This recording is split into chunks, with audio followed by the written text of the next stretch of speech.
Unfortunately, this trick is far too unknown because the result is breathtakingly good. In this short video I'll show you why you too will be spreading baking powder on your plates in future.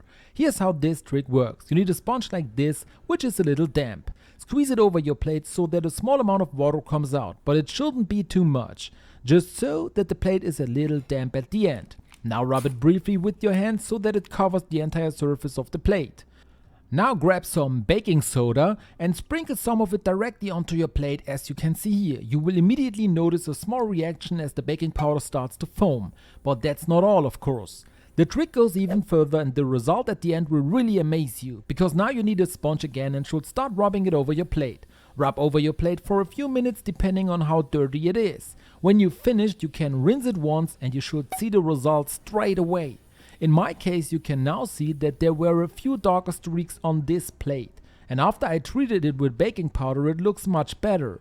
But this result is even more striking, because here I've tried the whole thing before with a slightly different plate where you can see a lot more black lines. And here I've only done half of the plate so that you can see a clear before and after result.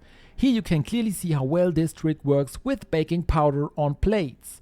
If you have scratched plates, you can really get them nice and clean and shiny again with baking powder. And if you'd like to find out about 8 more secret cleaning tricks that everyone should know, then be sure to watch the video on the screen. Click on it directly.